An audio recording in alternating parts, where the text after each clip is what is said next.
Welcome to Math Solutions, dear students, scholars and friends. Exercise 6.2. इस आज के lecture में completely सॉल्व करेंगे हम ओल्ड क्वेश्चंस पे भी फोकस होगा और जो न्यू क्वेश्चंस ऐड हुए हैं वो भी आपके सामने सॉल्यूशंस प्रेजेंट करेंगे।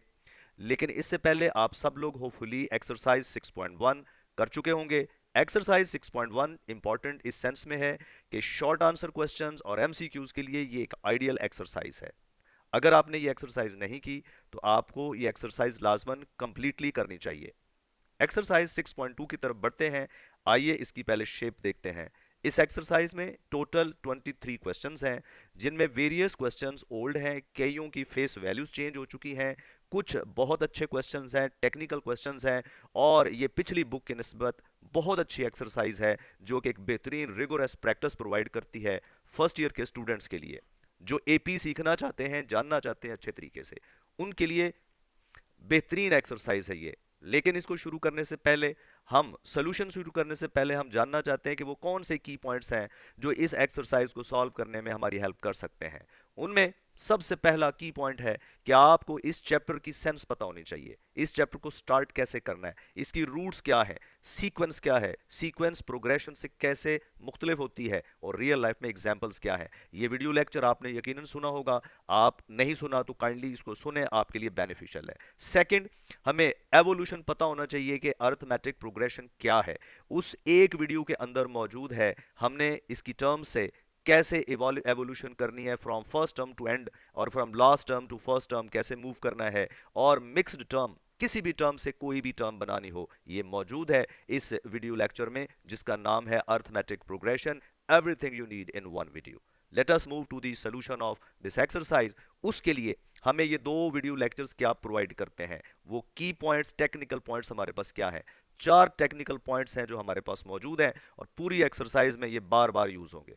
नंबर 1, जर्नल टर्म के 3 फार्मूले। जर्नल टर्म nth टर्म बनानी हो फ्रॉम फर्स्ट टर्म, यानी A1 से कोई भी टर्म बना सकते हैं आफ्टर कंप्यूटिंग कॉमन डिफरेंस, यानी D पता हो जाए। क्या फार्मूला है?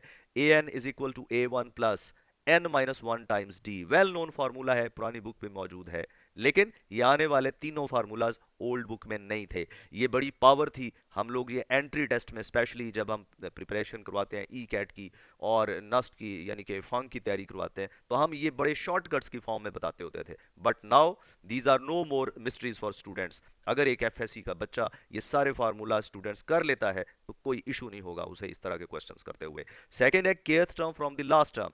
लास्ट टर्म पता हो, कॉमन डिफरेंस पता हो, तो आप बैकवर्ड चलेंगे। जैसे फॉरवर्ड जाने के लिए plus n minus one D करते हैं, ऐसे ही लास्ट टर्म से backward k minus one times D करते हैं।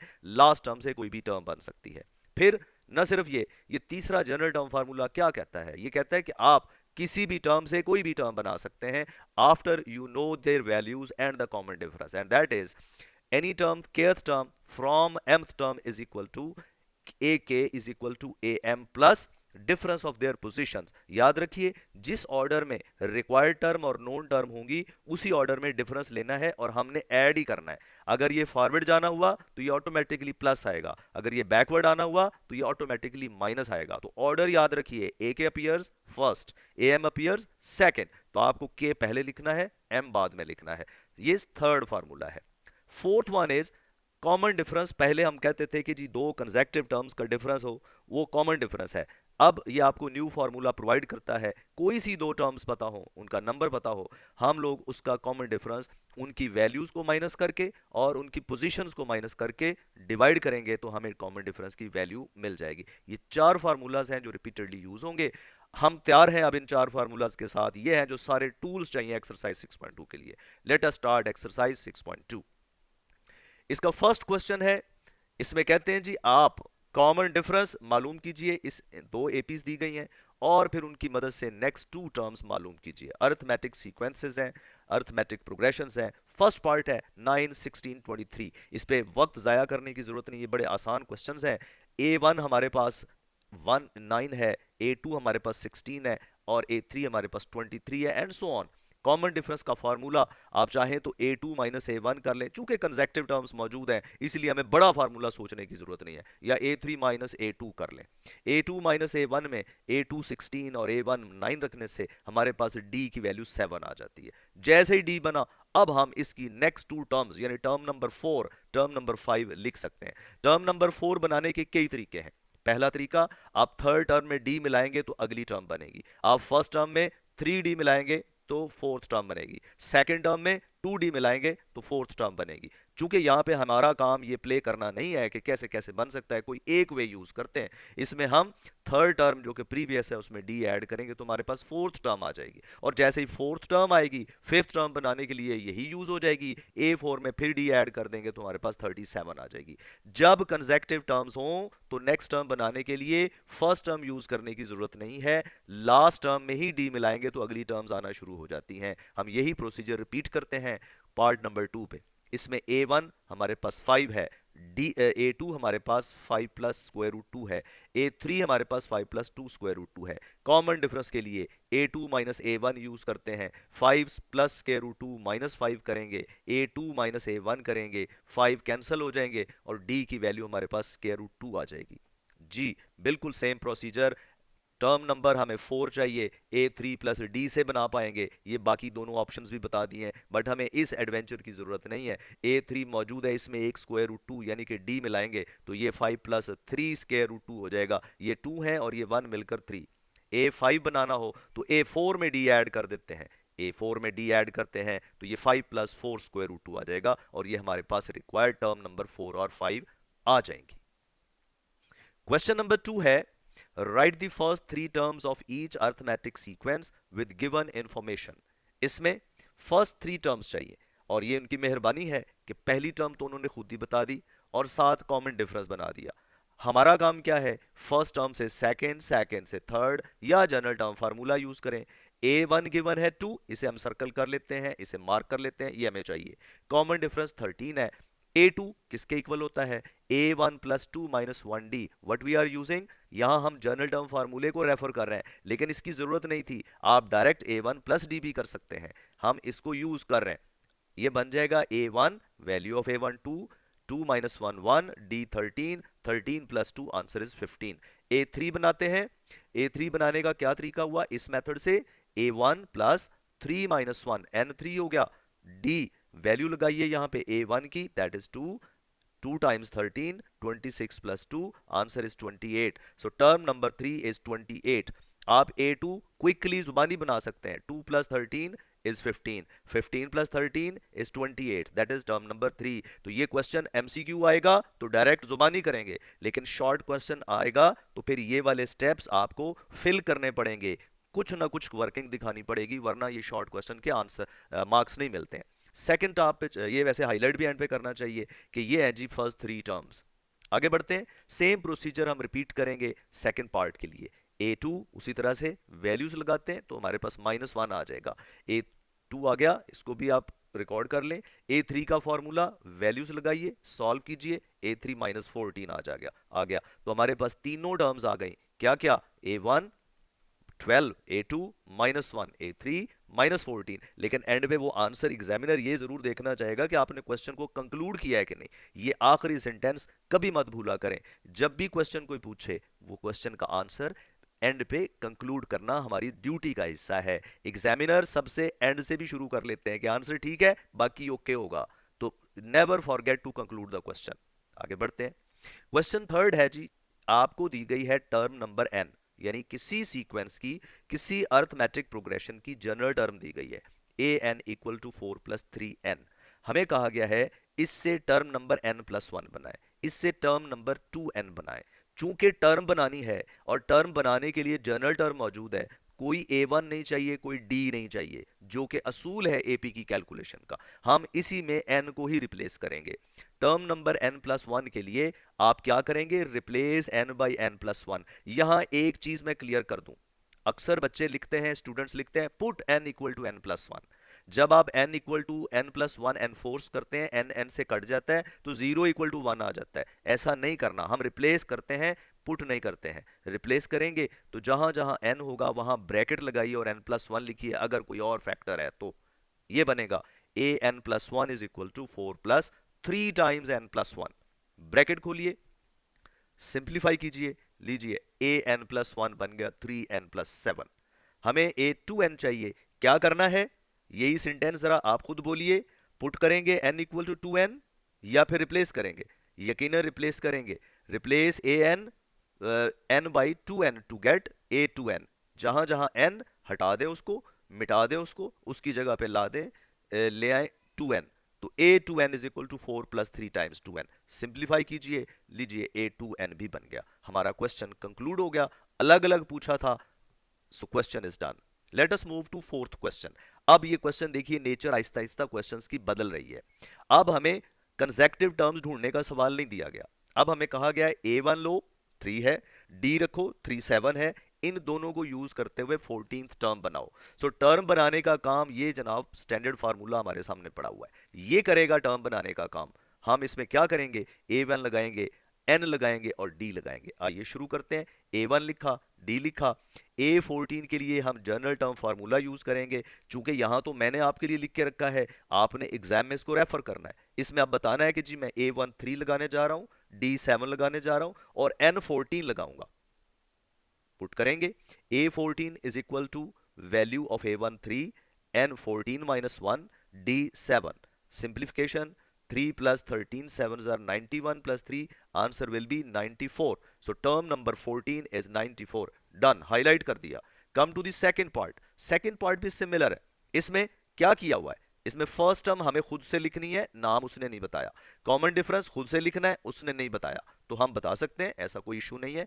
फर्स्ट टर्म सबको पता है, we start with this term, so it is first term, a1 d चाहिए और फॉर्मूला चाहिए, a1 8 है, d कैसे बनाते हैं, second term minus first term, third term minus second term, कहीं से भी बना सकते हैं, तो आइए बना लें, a2 माइनस a1 दोनों पॉजिटिव है, इजीली हो जाएंगी, a2 3 है और a1 8 है, दैट विल बी -5, a1 आ गया, d आ गया, यानी देखिए इस पार्ट में ये दो इतना काम जो हमें करना पड़ा, पहले पार्ट में ये उसने हमें प्रोवाइड किया हुआ था। अब हम इन दोनों को करके आगे बढ़ते हैं, अब a12 की बारी है ढूंढने की, we will refer general term formula in what, an equal to a1 plus n minus 1 d, लगाएं इसमें, n 12 हो जाएगा तो a12, a1 8, 12 माइनस 1 और d की वैल्यू -5 पुट कर देंगे, सिंप्लीफिकेशन है, ये बेसिक मैथ है। अब 8 plus 11 into -5, 8 minus 55, so answer is -47, ये है जी हमारी टर्म नंबर 12। ये जो दोनों पार्ट्स हैं ये बहुत अच्छे क्वेश्चंस हैं शॉर्ट आंसर क्वेश्चन के लिए, तो साथ साथ आपको बताता भी जा रहा हूं कि short answer question, long question और एमसीक्यू क्या बनता है। ये क्वेश्चन एंट्री टेस्ट में इस तरह के एमसीक्यूज आते हैं, आपके इंटर लेवल पे ये शॉर्ट आंसर क्वेश्चन आते हैं। आगे बढ़ते हैं जी, क्वेश्चन है 5, 18th term 30th term given है 367 and 499 respectively, how many terms of the sequence are less than 1000। इसका तरीका ये है कि हम a18 लिखते हैं 361, a18 का फॉर्मूला an की मदद से लिखते हैं, a1 और d बनाते हैं, जब a1 और d बन जाए फिर हम जनरल टर्म बनाते हैं और फिर हम उसे लेस देन 1000 करके n की वैल्यू निकाल लेते हैं। लेकिन ये ओल्ड फैशन स्कूल है, अब दुनिया बहुत तेज हो गई है, आपकी बुक में बड़े फास्ट फार्मूले हैं, ये ओल्ड कैलकुलेशन है, आपकी इस बुक आने से पहले ये इसी तरीके से होता था क्वेश्चन। लेकिन और आगे बढ़ते हैं, ये कंपैरेटिवली बेहतर हो गया, डी हम बजाय a1 निकालने के, a18 और a30 का डायरेक्ट फार्मूला लगाने की बजाय हमने d बनाने का रैंडम फार्मूला यूज किया, any term minus another term over their positions का डिफरेंस, इससे d फौरन आ गया। d निकालने के बाद क्या करेंगे, फिर a18 में a1 लगाएंगे, a1 plus 17d according to this formula, a1 बनाने पे ज्यादा वक्त लगा दिया, फिर वही बाकी काम, ये भी बेटर है लेकिन still it is old method. हम बढ़ते हैं हमारे मेथड की तरफ, हमारा मेथड क्या कहता है, इस क्वेश्चन को कैसे करना चाहिए।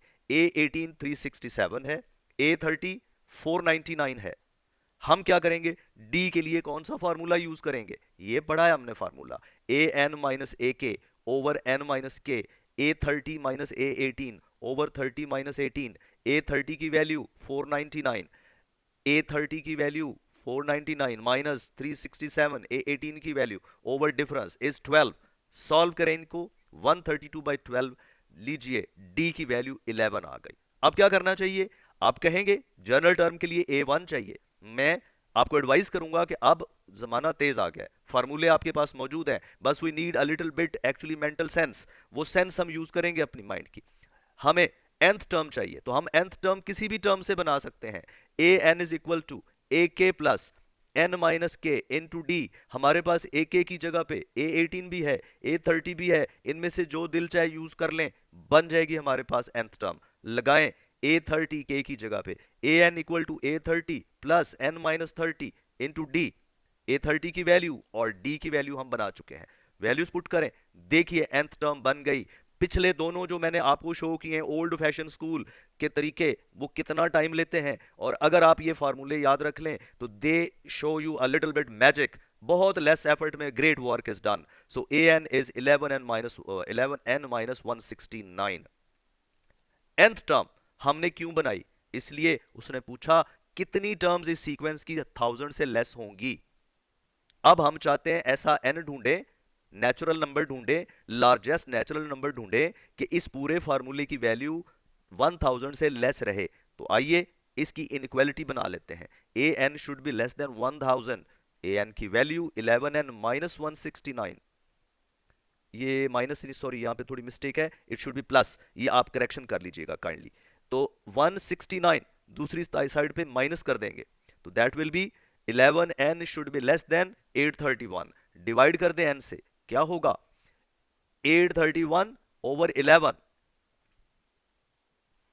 n लेस देन 831 बाय 11, इसको मजीद बढ़ाते हैं आगे तो क्या होगा, what will happen, look at that, n will be less than 75.55, n एक नेचुरल नंबर है, इसकी वैल्यू 75.55 से लेस रहेगी तो सारी टर्म्स 1000 से कम होंगी, तो n की इससे कम वैल्यू लार्जेस्ट कौन सी होगी, इसका मतलब है फर्स्ट टर्म भी लेस देन 1000 होगी, सेकंड भी लेस देन 1000 होगी, थर्ड भी लेस देन 1000 होगी, इस तरह से चलते जाएंगे, 75th टर्म तक लेस देन 1000 होंगी। सो n कैसा होना चाहिए, n मस्ट बी 75 होना चाहिए, तब तक इसकी टर्म्स लेस देन 1000 रहेंगी, और ये हमारे पास आंसर आ गया। So number of terms which are less than 1000 is 75।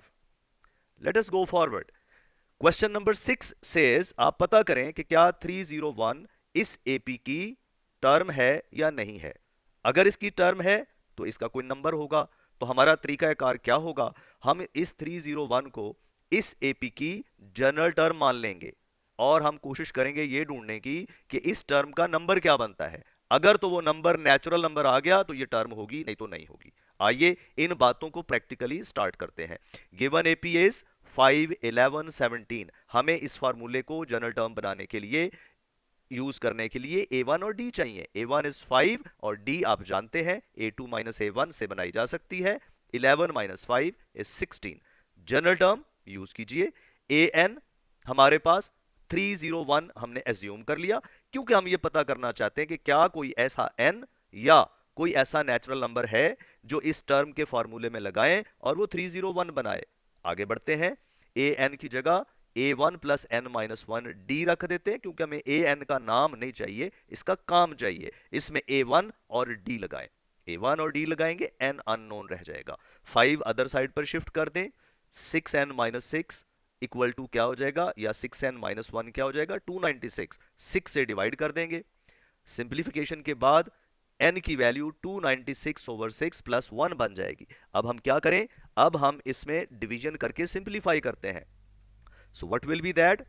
n is 49.33 plus 1, और n की वैल्यू तो नेचुरल नंबर नहीं आई, इसका मतलब है ना ये इसकी 50th टर्म है ना ये इसकी 51st टर्म है, ये किसी पोजीशन पे नहीं बैठती इसके अंदर। सीक्वेंस में पोजीशन नंबर 50.33 टर्म का नंबर नहीं हो सकता। सो इसका मतलब है 301 is not a term of a given of the given AP. ये हमारी कंक्लूजन है, एंड पे ये लिखना जरूरी है। Question number 7 is, if 2x and x plus 7, x plus 8 and 3x plus 1 are in AP, then find the value of x. जी, अब question कैसा होगा, अब कोई टर्म शर्म नहीं निकालनी, हमें एपी मुकम्मल तौर पर 3 टर्म्स दे दी गई हैं, उसमें एक अननोन वेरिएबल है। एपी होने का क्या मतलब है, एपी ऐसी सीक्वेंस को कहते हैं जिसमें कंसेक्टिव टर्म्स का डिफरेंस सेम हो। सो हमारा काम यही है, let us equate difference of consecutive terms A2 minus A1 same होना चाहिए A3 माइनस A2 के। A2 माइनस A1 यानी x plus 8 minus 2x equal to A3 minus A2 यानी 3x plus 1 minus x plus 8। Brackets expand कीजिए, x minus 2x का answer minus x, 8 as it is. 3x minus x will make 2x, 1 minus 8 will make minus 7। x terms एक तरफ, right पे ले आए x को, तो 2x प्लस x मिलकर 3x, 7 लेफ्ट पे शिफ्ट कर दें तो ये बना 15 इक्वल टू 3x या 3x इक्वल टू 15। x की वैल्यू डिवाइडिंग बाय 3 5 आ गई। ये हमारा रिक्वायर्ड आंसर है। इस इन तीन टर्म्स में x की जगह 5 लगा दिया जाए तो यकीनन ये एपी बन जाएगी। Question number 8 is which term of this AP is 123। ये बिल्कुल मिलता जुलता क्वेश्चन है क्वेश्चन नंबर 6 से, जिसमें कहा था कि पता करें कि ये उसकी टर्म है कि नहीं। ये उससे एक अगला कदम है कि ये जी उसकी टर्म अगर है तो बताइए ये कौन सी टर्म है। इट इज ऑलमोस्ट सिमिलर, हम इसे मान लेंगे ये इसकी टर्म है और उसका नंबर ढूंढने की कोशिश करेंगे। तो याद रखिए एपी ये है, इज 123। सवाल पूरा पढ़ना है। 123 इसका हिस्सा अभी नहीं बताया हुआ, हमें नहीं पता ये कौन सी टर्म है। शुरू करते हैं। इस एपी में A1 हमारे पास 3 है, D हमारे पास 5 है। कैसे बना? Second term minus first term, 8 minus 3 से 5 बन गया। हम 123 का नंबर ढूंढना चाहते हैं तो उसे मान लें, एज्यूम कर लें। अलजबरा यही तो सिखाता है कि जो आप करना चाहते हैं उसे एज्यूम कर लें। अगर ठीक होगा तो वैल्यू मिलेगी, नहीं होगा ठीक तो वो वैल्यू नहीं मिलेगी। लेट 123 बी nth टर्म, तो an इक्वल टू 123 रख दिया। an का formula a1 plus N minus 1 into D equal to 123। a1 और d पुट कर दें, इसमें सॉल्व करें, 5 से डिवाइड कर सकते हैं, n माइनस 1 इक्वल टू 24 हो जाएगा। तो फिर जब 1 दूसरी तरफ शिफ्ट करेंगे तो 25 आ गया। देखिए नेचुरल नंबर है, बिल्कुल ठीक ठीक n की वैल्यू आई। ऐसा हो सकता है अगर ये नेचुरल नंबर ना आता तो हम कहते भाई आप इसका मुझे हमसे टर्म नंबर पूछ रहे हो, ये तो उसकी टर्म ही नहीं है। लेकिन ये इसकी टर्म है। कौन सी? 123 is the 25th term of given AP. आगे बढ़ते हैं। क्वेश्चन नंबर 10 इज 9 मैंने थोड़ा एंड पे रखा हुआ है, वो एंड पे स्पेशल क्वेश्चन है, वो बाद में करेंगे इसी सीक्वेंस में, थोड़ा वेट कीजिएगा। 10th क्वेश्चन है the 7th and 21st terms of an AP are 37 and 107 respectively. Find the AP and its 100th term. अब सवाल थोड़ा सा टेक्निकल हो गया। टर्म नंबर 7 गिवन है, टर्म नंबर 21st गिवन है, लिखने लगे हैं। A7 गिवन है और A21 गिवन है। A7 37 है रिस्पेक्टिवली, का मतलब उसी तरतीब से पहले 7th 37 आएगा, फिर 21st, फिर 107 आएगा। Find AP. एपी बनाने के लिए दो ही की पॉइंट्स हैं, हमें A1 चाहिए और D चाहिए। A1 छुपा हुआ है A7 में according to this formula. A7 इस फार्मूले से क्या होता है याद रखिए, टारगेट तय हो चुका है, हमें A1 और D ढूंढना है। तो हम D की वैल्यू, A1 और D, A1 और D चाहिए, D की वैल्यू को फायदा उठाते हैं इस फार्मूले से। हमारे पास ये है formula, AK minus AN over K minus N, कोई टर्म माइनस दूसरी term over their position numbers. A21 minus A7 over 21 minus 7। बड़ा जबरदस्त फार्मूला हो गया है, आपको लंबी कैलकुलेशन से बचाता है जी। वैल्यूज लगाते हैं, A21 is 107, A7 is 37 over 21 minus 7 becomes 14। ये 107 माइनस 31 क्विकली सॉल्व करें। पहले 7 7 से उड़ा दें, 100 में से 30 माइनस कर दो, 70 बचा। 70 ओवर 14, तो D की वैल्यू क्या मिलती है? लीजिए 5 आ गई D की वैल्यू, वेरी क्विकली। अब हमें A1 चाहिए। A1 A7 में मौजूद है। A7 का formula A1 plus 7 minus 1 into D is equal to 37। हमने A7 की जगह A1 plus 7 minus 1D according to general term लगा दिया। अब इसमें D लगाएंगे, A1 आ जाएगा। 6 इंटू 5, चूंकि D 5 था, 30 अदर साइड पर शिफ्ट कीजिए। A1 is equal to 7। और जैसे ही आपने A1 बनाया तो आपको रिकॉल आना चाहिए, वो जो लेक्चर्स में कह रहा था कि आपको सुनने चाहिए। हमने पढ़ा था कि AP की जर्नल शेप ऐसी होती है, A1 लिखो फिर D ऐड करते जाओ, AP बनती चली जाएगी। A1 is 7, second term 7 plus 5, third term 7 plus 2 times 5। Values put कर दें, ये रही हमारी एपी। इसी की हमें जरूरत थी। अब उसने बोला 100th टर्म निकालिए। लो जी, an वाले फॉर्मूले में n को 100 कर दें, तो A100 equal to A1 plus 100 minus 1D। अब हमारा काम A1 और D फिट करना है, कैलकुलेटर यूज करना है। अगर जुबानी नहीं पता चलता तो कैलकुलेटर से A100 हमारे पास 102 आ गया। So we have done question number 10। आगे बढ़ते हैं। Question number 11, short answer question, very good question, important question, must do question है, नहीं मिस करना।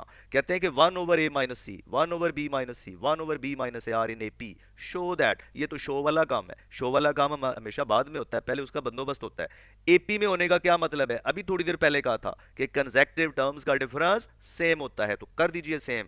A2 - A1 equal to A3 - A2। इसके अलावा कुछ नहीं करना। अगर आपको थोड़ा बहुत अलजबरा आता है तो सिर्फ सिंप्लीफिकेशन है, वैल्यूज पुट कीजिए। A2 पहचानिए, आंखें खोलिए, A2 is 1/b-c, A1 1/a-c put करें, दोनों तरफ LCMs, इधर LCM b-c, A-c यहां मल्टीप्लाई होगा, b-c इधर मल्टीप्लाई होगा। चूंकि दो लोग हैं तो ब्रैकेट में इकट्ठे रखिए, इनको अलग बिठाइए ड्राइंग रूम में, ओवर इन दोनों का product LCM b-c into A-c is equal to similar calculation, b-a यहां आ जाएगा और LCM b-a मुझे तो लगता है कि हम यहां पे कुछ कर सकते हैं, आपको भी लग रहा होगा b-c कट कर सकते हैं, बाकी काम बाद में होते रहेंगे। कट कर दें या ब्रैकेट खोले, वो हम अगले स्टेप में भी कर सकते हैं। A-c - b+c ओवर, वो देखिए कट हो गया, b-c कट हो गया, अगले स्टेप में हमने नहीं लिखा, इज इक्वल टू ब्रैकेट खोल लें, b-c -b+a ओवर क्या बचेगा, b-a। ये b-c कैंसिल हो चुके हैं,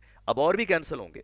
क्या, देखिए c से कैंसिल हो जाएगा, a-b बचा और a-c नीचे बचा। राइट हैंड साइड पे यहां से b कैंसिल हो गया, तरतीब बदलेंगे, a-c ओवर b-a। लीजिए जनाब, जो उसने कहा वो हमने प्रूव कर दिखाया, यही हमारा टारगेट था। इतना छोटा सा क्वेश्चन है, MCQs शॉर्ट आंसर क्वेश्चन के लिए अच्छा क्वेश्चन है। Question number 13 is find 8th term from the end of an AP। आ गया वो फॉर्मूला जिसकी मैं बात कर रहा था कि सेकंड हमारी पावरफुल जो फाइंडिंग इस नई बुक की है वो है एंड से कोई टर्म बनानी हो, तो ये बड़ा अच्छा फार्मूला है, हमें कुछ भी और A1 वगैरह ढूंढने की जरूरत नहीं है। Let us start. यहां पे A1 है 8, D है 11 - 8 3। देखिए शुरू के क्वेश्चंस में मैं आपको अलिफ बे का समझाता था कि डी ऐसे बनाना है, लेकिन अब मेरी हिम्मत देखिए कि मैं फौरन डी लिख देता हूं। मुझे आप पे ट्रस्ट हो गया कि आप समझ गए कि D3 कैसे बनेगा, 11 - 8 से बनेगा जनाब, 14 - 11 से बनेगा, 3 बन गया। अब ये 185 यहां पे इसकी एक टर्म है, चलते चलते 185 पे आना, पता नहीं कहां पे किस नंबर पे आती है, हमें कोई जरूरत नहीं किस नंबर पे आती है, हम इसको लास्ट टर्म मानते हैं, L लिख लेते हैं 185। फॉर्मूला रिकॉल करते हैं, फॉर्मूला क्या है, दैट इज ए के इक्वल टू, आपने लिखना है L - k - 1 इंटू डी। तो जनाब इसमें L की वैल्यू 185 रख दें।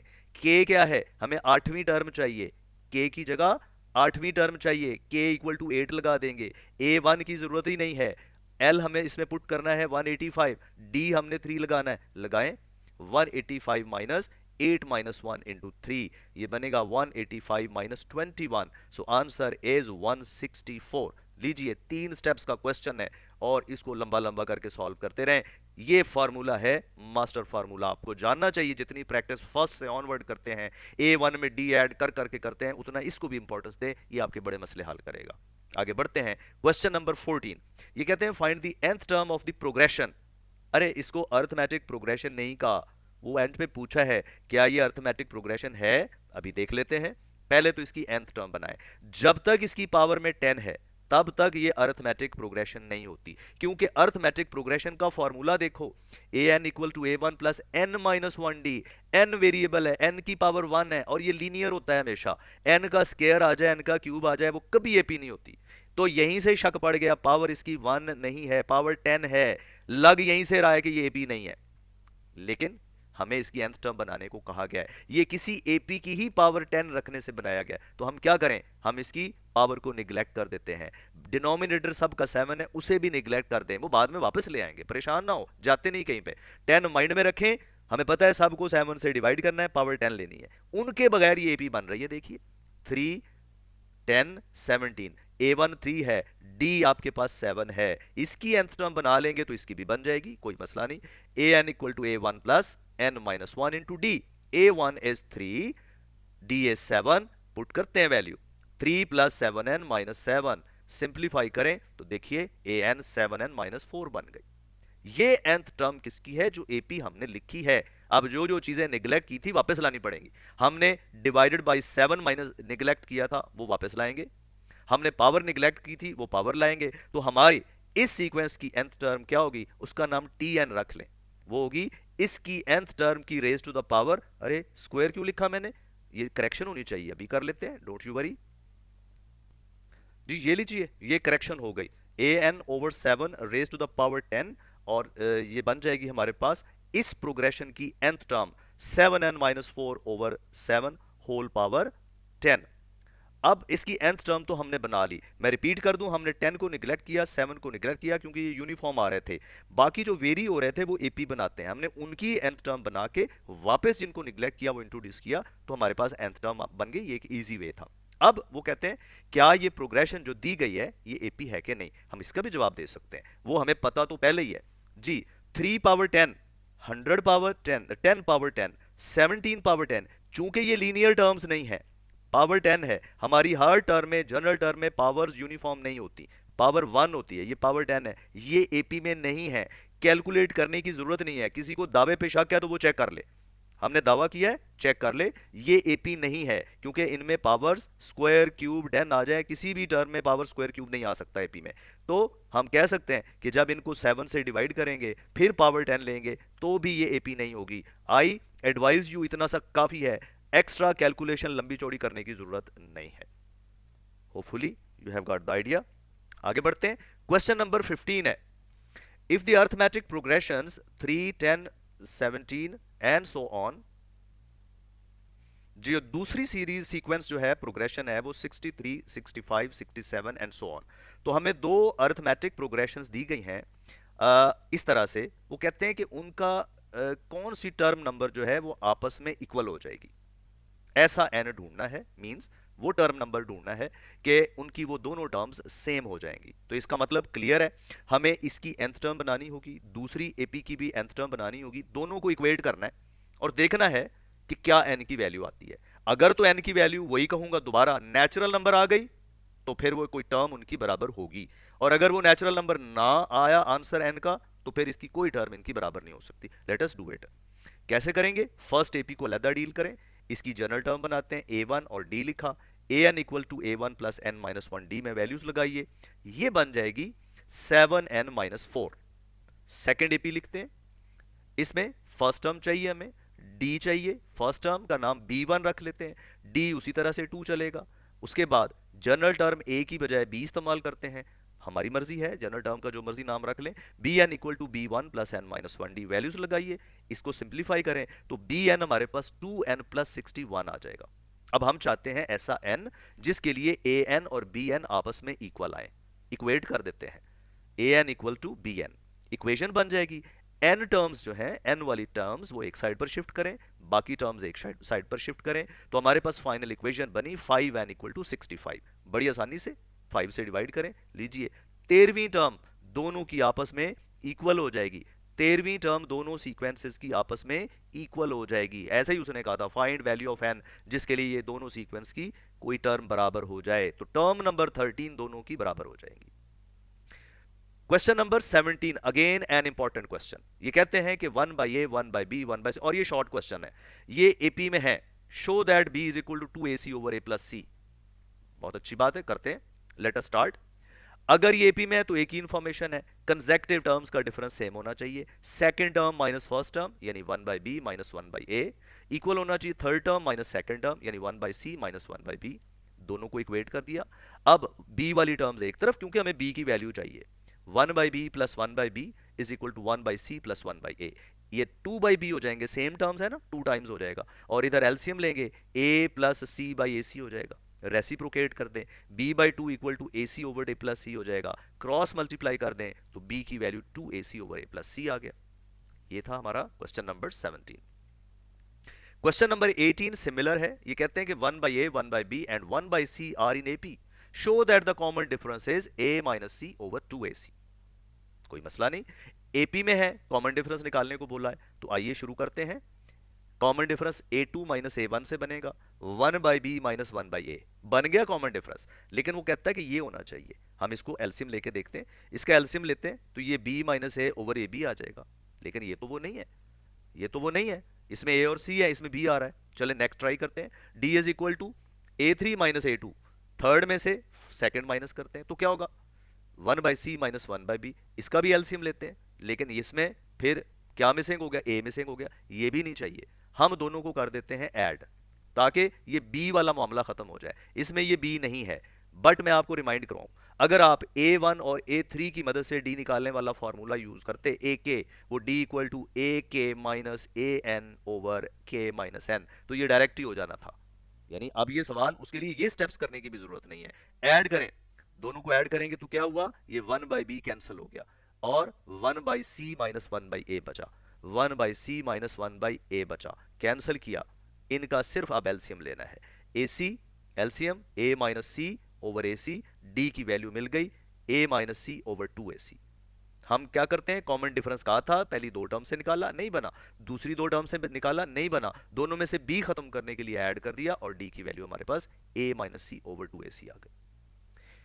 Question number 19 is a good question. ये कहते हैं कि ये प्रूफ असल में है जो फॉर्मूला हम अब तक यूज करते रहे। प्रूफ क्या है कि अगर AK और AM denotes two different terms of an AP, show that the nth term is AK plus n minus k into AK minus AM over k minus m।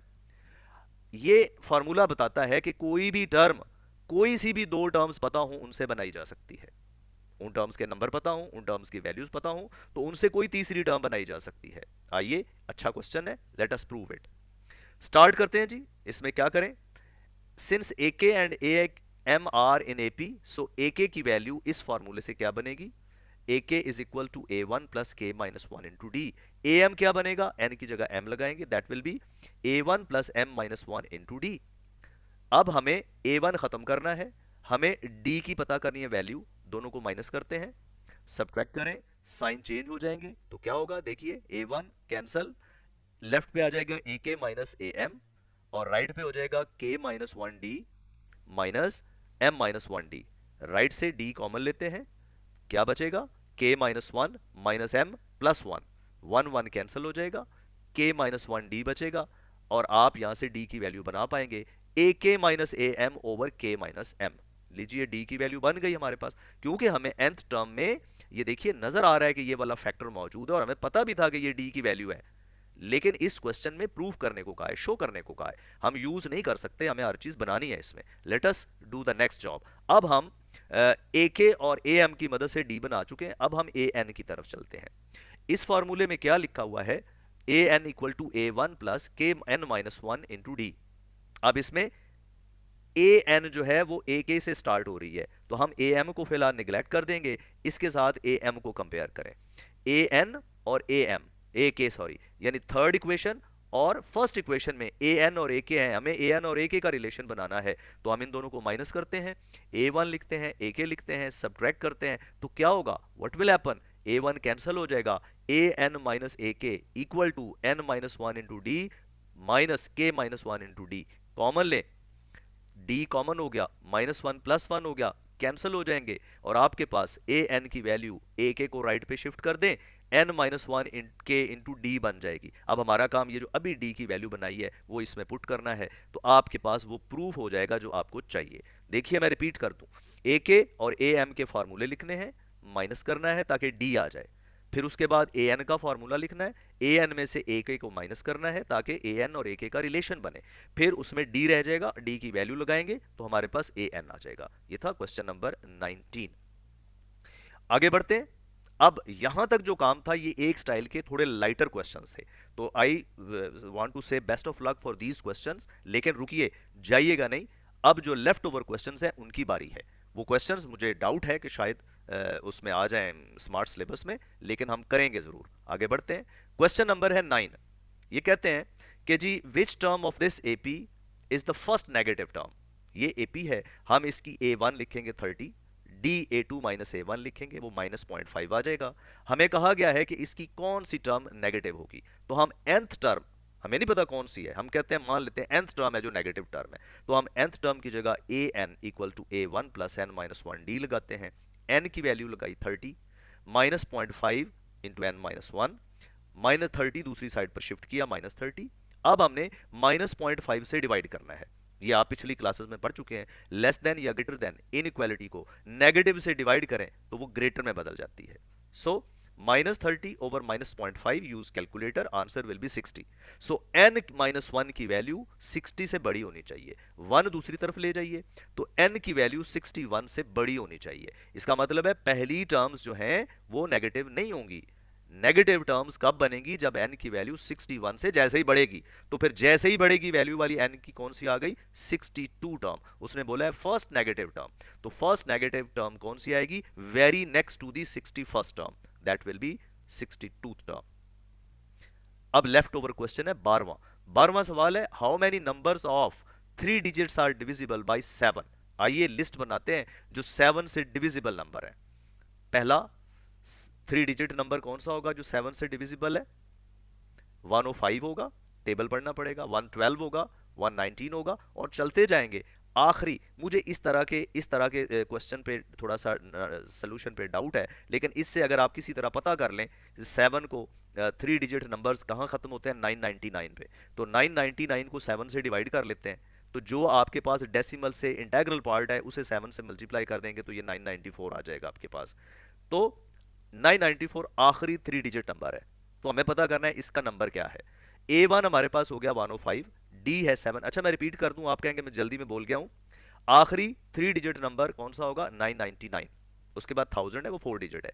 999 को 7 से डिवाइड करेंगे आप, जितना आंसर आए उसमें से डेसिमल पार्ट मिटा दें, उसको 7 से मल्टीप्लाई करें, जो बाकी बचा है, तो 994 आ जाएगा। D7 हो गया। हम मान लेते हैं कि 994 nth टर्म है। an is equal to 994। an की जगह a1 plus n minus 1d equal to 994 रखेंगे।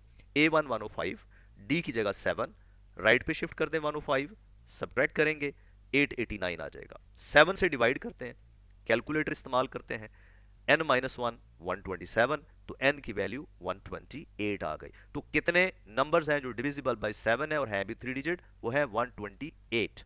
सो दैट्स आर रिक्वायर्ड सोल्यूशन। एक और लेफ्ट ओवर क्वेश्चन है जी 12वां। ये इस तरीके से भी हो सकता है, हमें नहीं पता इसकी लास्ट मल्टीपल ऑफ 7 कौन सा है 3 डिजिट, हम उसे छोड़ देते हैं, तो वो हम बना भी सकते हैं। a1 plus n minus 1 into D बना भी सकते हैं, उसे लेस देन 1000 कर देंगे।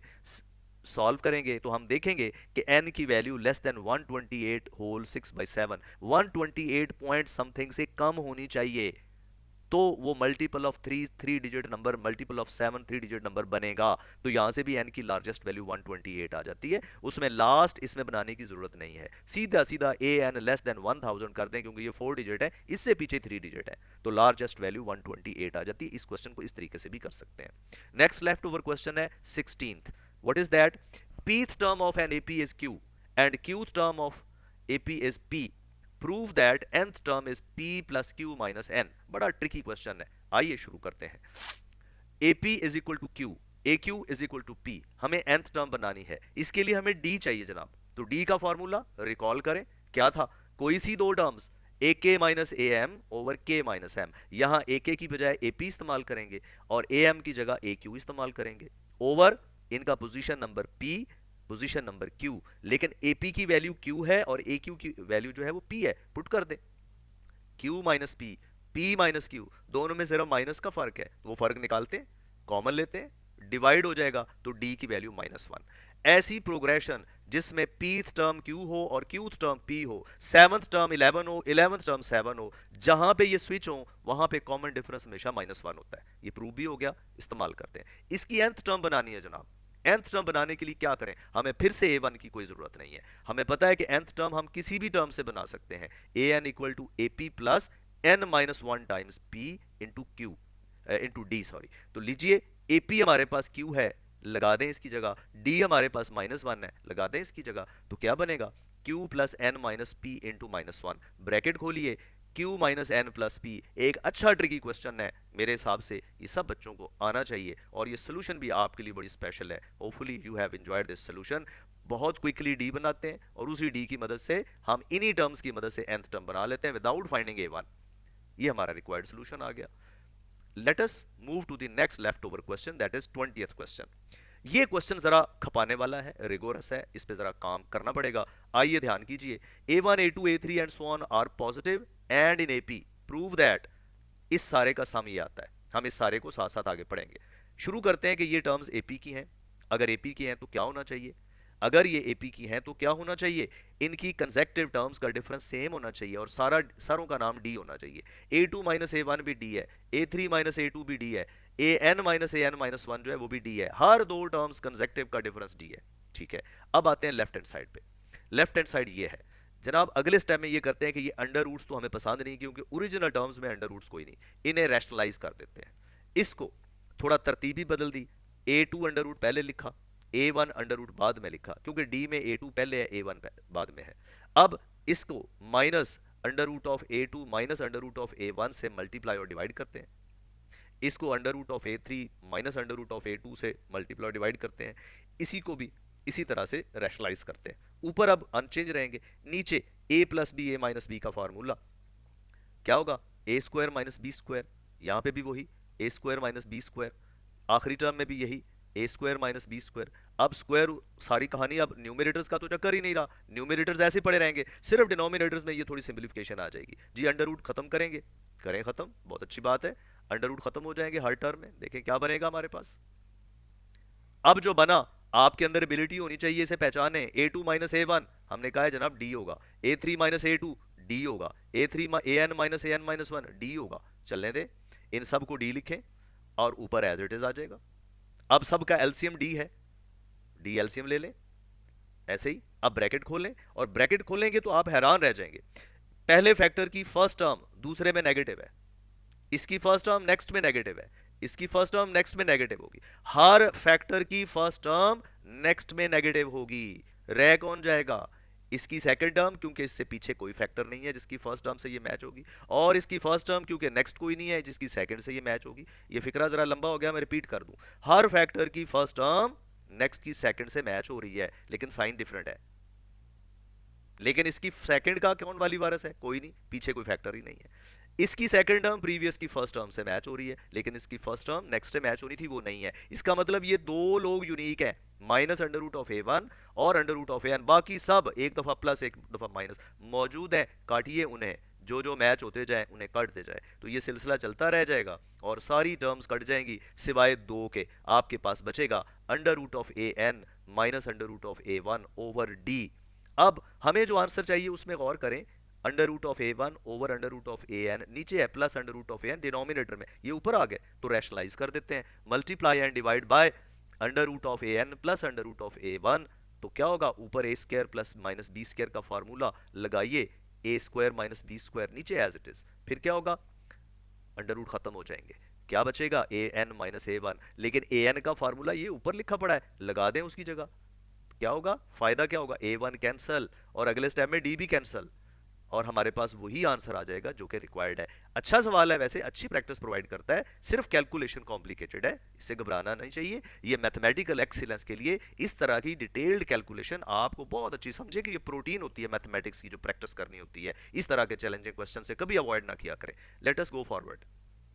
क्वेश्चन नंबर 21 है, if the roots of this equation are equal. लो जी, पुरानी बात कर दी, क्वाड्रेटिक इक्वेशन की रूट्स इक्वल हो तो डिस्क्रिमिनेंट याद आता है हमें, डिस्क्रिमिनेंट जीरो होना चाहिए, बाकी बातें बात की हैं। शुरू करते हैं, इसमें एक्स स्क्वायर के कोएफिशिएंट को कैपिटल बड़ा ए कह दिया क्योंकि स्मॉल ए बी सी पहले से यूज हो रहे हैं, एक्स के कोएफिशिएंट को कैपिटल बी कह दिया, और फिर ए माइनस बी, सी की जगह पे कैपिटल सी इस्तेमाल किया ताकि छोटे लोग पहले से इस्तेमाल हो रहे हैं जी। डिस्क्रिमिनेंट जीरो कर देते हैं, बी स्क्वायर माइनस फोर ए सी जीरो, स्क्वायर खोल लें, मल्टीप्लाई करें, रीअरेंज करें, कैंसलेशन के बाद आखिरी इक्वेशन बनेगी C square plus A square plus four B square plus two A C minus four A B minus four B C.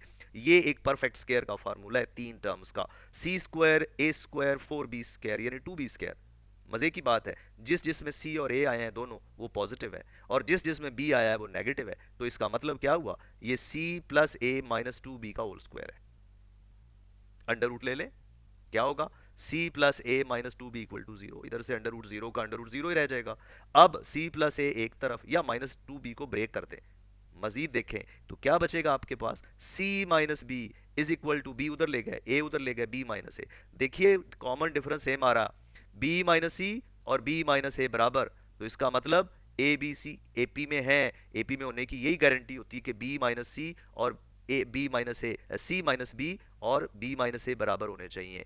Consecutive terms का difference चूंकि सेम है इसलिए ये एपी बन गई। Next question is, if the sides of a right triangle are in AP find the ratio of its sides. आइए sides का नाम रखते हैं, मिडल का नाम ए रख लेते हैं, नेक्स्ट का नाम ए प्लस डी रख लें, उससे नेक्स्ट का नाम ए प्लस टू डी हो सकता था, लेकिन हमने क्या किया, हमने इससे पिछली टर्म ले ली ए माइनस डी। हम जानते हैं कि फॉरवर्ड जाना हो तो डी ऐड करते हैं, बैकवर्ड आना हो तो डी माइनस करते हैं, उसमें भी कोई मजायका नहीं। जो स्टूडेंट्स ये कहते हैं, जो लोग ये कहते हैं कि जी टर्म्स के नाम A plus D A plus two D रख लें, वो भी सही है, थोड़ी लेबर ज्यादा करनी पड़ जाएगी। कोई कहता है क्यों जी डी क्यों आया, आप ए बी सी क्यों नहीं रखते, तो फिर इसमें अर्ज यह है कि तीन आप अननोन शो करेंगे ए बी सी, तो तीनों को फिर पहले रिलेट करना पड़ेगा। अननोन जितने ज्यादा होंगे आपकी कैलकुलेशन उतनी टफ हो जाएंगी, सो डोंट डू दैट। ये टर्म्स अच्छी हैं आपके पास, इनमें सबसे बड़ी साइड ए प्लस डी है और राइट एंगल ट्राइंगल में सबसे बड़ी साइड हाइपोटेन्यूज होती है। बाकी दो लोगों में से एक परपेंडिकुलर एक बेस। तो हम जानते हैं कि अगर ये तीन टर्म्स एपी में हैं, एपी में हमने कर दी, तो इनके राइट एंगल ट्राइंगल की साइड्स होने की कीमत अदा करनी पड़ेगी। क्या, hypotenuse square should be equal to base square plus perpendicular square. Square खोलें, A square plus A square minus two A D plus D square equal to A plus D का स्क्वायर खोलेंगे, A square plus two A D plus D square. कौन लोग cut जाएंगे, एक ए square cancel होगा, एक D square cancel होगा और बाकी भी कट जाएंगे। ये 2d पे जरा गलती से अजाब नाजल हो गया, ये डी स्क्वायर पे क्रॉस लगाना था, वो गलती से इधर आ गया। तो आप समझ लें हमारे पास क्या बना, ए स्क्वायर बचा, 2ad इधर आकर 4ad बन जाएगा, एक ए थ्रू आउट कट जाएगा क्योंकि ए जीरो नहीं हो सकता, इसलिए मैं काटते हुए कोई परेशानी नहीं। ए इक्वल टू 4d आ गया जनाब। लो जी, अब हम इन तीनों टर्म्स के अंदर ए की वैल्यू लगाएं, साइड्स बन गई जिनमें इनकी रेशो भी लिखें, ए की जगह 4d लगाएं, ए की जगह 4d लगाएं, तो ये बन जाएगा 3d ratio 4d ratio 5d। D through out cut जाता है तो रेशो बन गई 3 रेशो 4 रेशो 5। अब ये गलती नहीं पकड़ लेनी, उस्तादों की गलतियां नहीं पकड़ते कि 2ad को क्यों काटा हुआ है, ये नहीं कटता था भाई, गलतियां उस्तादों की इतनी जल्दी नहीं पकड़ते होते, माफ भी कर देते होते हैं। ये डी स्क्वायर पे क्रॉस लगना था तो गलती से लग गया, उसके लिए आई रिग्रेट। क्वेश्चन हो गया जी आपका, आपको मुबारक हो, 22वां सवाल हो गया। Let us go to the question number 23। If nth term of a progression is a linear expression in n, then prove that this progression is an AP। आइए शुरू करते हैं। nth term of the progression जो है उसका नाम रख लेते हैं, लेट कर लेते हैं कि वो kn प्लस c है, जबकि k और c कौन है, कॉन्स्टेंट्स है। इससे आप इसकी नेक्स्ट टर्म बना सकते हैं। ये टर्म लीनियर इन n है, क्यों है, n की पावर 1 है, k और c कॉन्स्टेंट्स है। आगे बढ़ते हैं, अगर मैं चाहूं कि इसकी नेक्स्ट टर्म बनाओ, n प्लस 1 टर्म बनाओ, तो n को रिप्लेस करके n प्लस 1 लगाना पड़ेगा, लगा देते हैं। अब हम पता करना चाह रहे हैं कि ये कोई टर्म nth टर्म है इस प्रोग्रेशन की और ये उससे नेक्स्ट टर्म है। अगर तो इन दोनों का डिफरेंस कांस्टेंट हो गया तो ये पता चल जाएगी ये एपी है, और अगर डिफरेंस कांस्टेंट ना हुआ यानी उसमें n मौजूद रहा तो वो एपी नहीं है। Let us find that.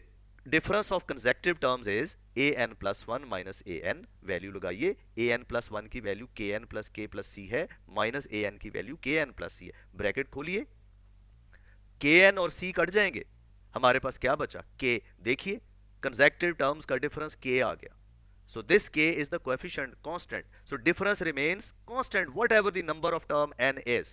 Consecutive terms का डिफरेंस सेम है, इसका मतलब हर लीनियर एक्सप्रेशन जो होगा n में वो एक एक्चुअली एपी की टर्म्स को प्रेजेंट कर रहा होगा। ये था आपका question number 3 and I think it was the last question of this exercise. आप लोगों को मुबारक हो, आपने पूरी 6.2 कर ली है और इस एक्सरसाइज की अच्छी प्रैक्टिस आपको एपी में एक्सपर्ट बना देगी।